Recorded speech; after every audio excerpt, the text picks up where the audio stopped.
Eksperti politikave të sigurisë dhe gjeopolitikës Ilir Kulla ka thënë se pas zgjerimit të konflikteve në lindjen e mesme, i fundit nëpërmjet Iranit dhe Izraelit, vendet e Ballkanit Perëndimor duhet të bëjnë analiza reale të sigurisë.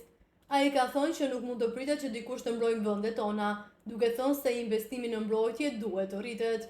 Kulla në emisionin Matrix ka thënë se dhe qytetarët duhet të kuptojnë se ndarja një pjesë të buxhetit për forcimin e mbrojtjes është në të mirën e shtetit. Është koha të ulemi dhe të bëjmë analiza reale të sigurisë. Ne po shohim që bota ka ndryshuar. Nuk mund të vazhdojmë të shohim se dikush tjetër do të vijë të na mbrojë. Edhe qytetarët tanë duhet ta kuptojnë që një pjesë e buxheteve tona duhet të shkojnë për mbrojtjen.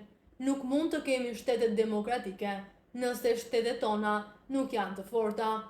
Fakti që jemi në një vim mes konfliktit që ndodhet në lindjen e Europës dhe jug të Europës dhe ne jemi si një vim paralele, ne duhet të kuptojmë që është e domosdoshme që klasa tona politike dhe institucionet tona të reflektojnë në raport me aftësinë mbrojtëse që duhet të ketë shtetet tona për të qenë pjesë e perëndimit, por edhe për të mbrojtur, ka thënë ndër të tjera Shkulla. Kujtojmë që Serbia dhe Shqipëria janë dy prej vendeve të rajonit që kanë nisur të evakuojnë qytetarët e tyre prej Izraelit pas shkallëzimit të konfliktit të këtij shteti me Iranin. Kosova nuk dihet nëse ka larguar ndonjë shtetas të vetëm nga Izraeli.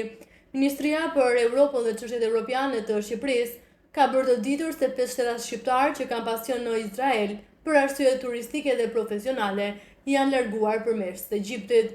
Shqipëria nuk ka marrëdhënie diplomatike me Iranin që prej vitit 2022, pas një sulmi kibernetik për të cilën Tirana e pati fajsuar Teheranin.